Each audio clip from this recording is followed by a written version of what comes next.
All right, let's jump into another deep dive. And today we're looking at slam poetry. Oh, cool. But, and this is a pretty interesting take on it, we're not looking at, the words themselves so much as how silence can be used to make a poem even more powerful. Yeah, I mean, it's almost like a weapon. Yeah.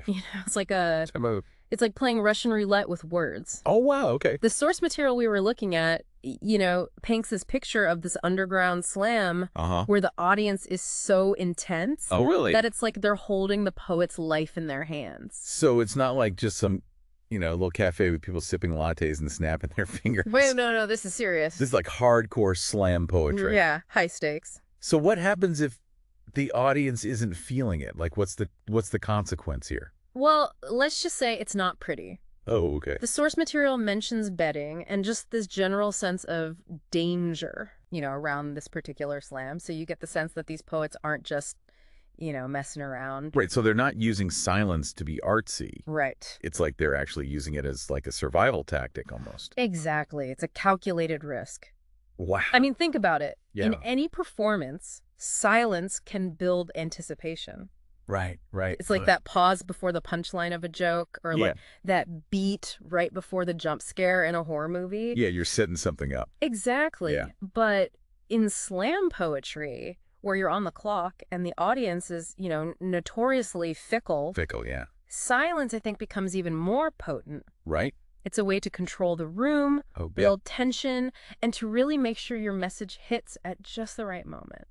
So you're saying it's almost like they're manipulating the audience with these silences. Well, yeah, I mean, the source material actually calls this technique shut the hell up. Shut the hell up. Yeah. Okay. But it's not just about being quiet for the sake of being quiet. It's about knowing when to hold back, when to let that silence kind of hang in the air, and then when to just unleash a torrent of words. Okay, I mean, shut the hell up. It sounds a little harsh, but I guess it's a pretty accurate description of what's going on. Yeah, it's a battle. So is there like a slam poetry handbook for this? Like how do you learn to shut the hell up effectively? Well, there is actually.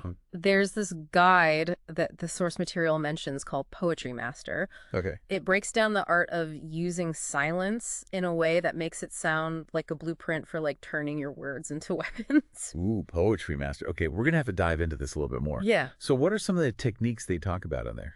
Well, one of the things they emphasize is that you have to embrace silence right from the start. Like right off the bat. Like imagine a poet steps up to the mic, Yeah. spotlight hits them, and they just stand there. Oh, wow. Just silence.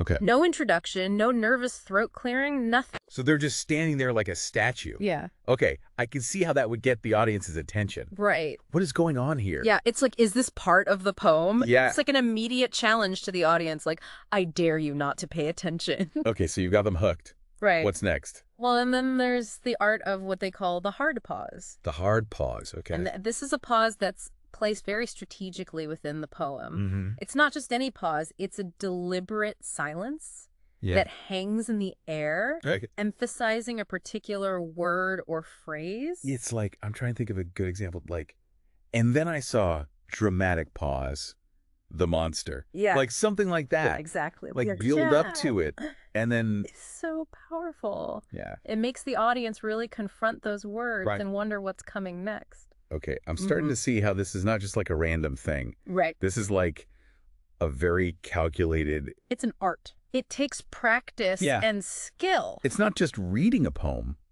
it's performing it. Exactly. So what else does this Poetry Master guide reveal? Well, one of the most interesting things is this idea of ending with a cliffhanger. Oh, like a to be continued. Yeah. Okay. So instead of, neatly wrapping up the poem and giving the audience this sense of resolution, you just leave them hanging. Oh, wow. With a question or some unresolved tension. So it's like you're purposely making them feel a little bit uneasy. A little bit, yeah. Like they need more. Yeah, exactly. Okay. And then even after the poet leaves the stage, the audience is still kind of like grappling with the poem, trying to figure out what it all means. It's like you're planting a seed in their mind that continues to grow even after the show is over. Exactly. And it all comes back to this idea that slam poetry is a battle for attention. Like you were saying. Right. It's high stakes, high pressure. You got to do whatever it takes. And silence is just another tool in the arsenal. It's a powerful one. It's not just about the words you speak. It's also about the moments when you choose to say nothing. It really is. And this is where this Poetry Master Guide gets really interesting. Okay. Because it almost has this Machiavellian approach to slam poetry. So you're saying they're not just trying to be expressive, like they're actually trying to win. They're trying to win the game. Okay. Using their words and their silence to manipulate the audience and control the situation. It's like they're playing chess with their words. Yeah, it's very strategic. And the silences are like these strategic pauses. Right? Where they're planning their next move. Exactly. So, I mean, this all sounds very intense, like very competitive. Yeah, it is. But I'm guessing there's a lesson here for all of us. I think so. Even if we're not slam poets. Yeah, because every time we communicate, whether we're giving a presentation or just having a conversation, we're trying to get our message across. Yeah, we're trying to have an impact. Trying to connect with someone. Right. And these slam poets, they teach us that silence can be a tool to do that. So instead of just rambling on and on and on and on, we should be more strategic with our pauses. Exactly. Okay, so it's almost like channeling your inner slam poet in everyday life. It's about being deliberate, you know? Yeah. Using silence as a way to make your message more impactful.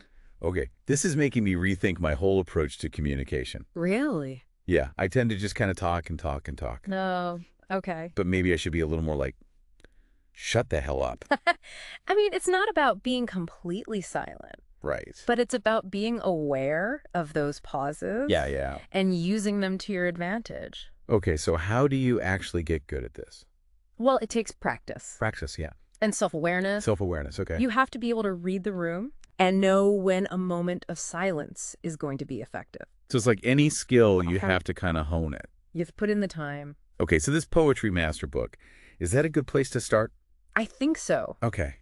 It gives some really practical advice. Okay, I'm adding it to my reading list. Good. But in the meantime, are there any, like, quick tips that we can try out? One of the simplest things you can do is just pause. Yeah. Before you deliver a key point. Oh. Like you're giving your audience a little heads up. So instead of just, like, blurting it out, you kind of, like, let it hang in the air for a second. Exactly. Wow, okay. And don't be afraid to hold that silence a little longer than you think is comfortable. All right, I like that. It can be really effective. Sure, what else? Another interesting technique is using silence as a response. As a response? Yeah, like in a debate or an argument. Oh, so instead of firing back, right, you just stay quiet. You just stay quiet. That goes against everything I naturally want to do. I know. It's hard, but it can be very powerful. How so? Well, for one thing, it kind of disarms your opponent. Yeah. They're expecting you to react. Yeah. And when you don't, it throws them off balance. Oh, I like that. It also gives you time to think. Right. To compose yourself. So you don't say something you regret. Exactly. Yeah. Silence is not just the absence of words. It's a space for reflection. Okay, so it's like a strategic retreat. In a way, yeah. To kind of regroup and plan your next move. Exactly. This is really interesting stuff. Yeah. I never realized how much power there is in just being quiet. It's a skill worth cultivating. Definitely. It can make a big difference in your life. Yeah, this has been really eye-opening. Good. I'm feeling inspired to try some of these techniques out. I hope you do. Yeah, maybe even try my hand at some slam poetry. Oh, that would be fun. Who knows? But yeah, I think the biggest takeaway for me is that silence is not just the absence of something. Right. It's its own thing. It's a tool. It's a weapon. Yeah, it's something that we can use to our advantage. Absolutely. Okay, well, I think we've covered a lot of ground here. We have. But we're not done yet. No. After a quick break, we'll be back to wrap up this deep dive with some final thoughts and maybe a challenge for our listeners. Sounds good. So stay tuned. Okay, so we're back, and we've been talking about how slam poetry uses silence like it's some kind of secret weapon. Yeah, it's like they've taken that whole silence is golden thing and turned it into like a battle strategy. Right. Like it's not just about being quiet. It's about using those moments of silence to really make an impact. Exactly. And we've talked about some of the techniques they use, like building tension, emphasizing certain words, even ending on a cliffhanger to keep the audience thinking. Yeah.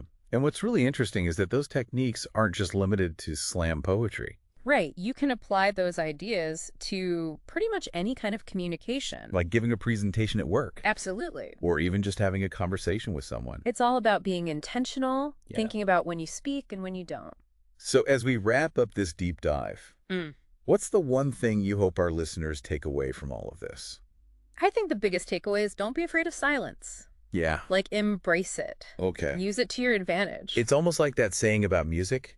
Oh, yeah. If not the notes you play, it's the notes you don't play. Oh, exactly. And in this case, it's not just the words you speak, it's the silences you choose. I like that. And for those who want to learn more about this stuff, I know we've mentioned it a couple times, but that Poetry Master book is a really good resource. Yeah, it goes into a lot of detail about how to use your words and your silence to really captivate an audience.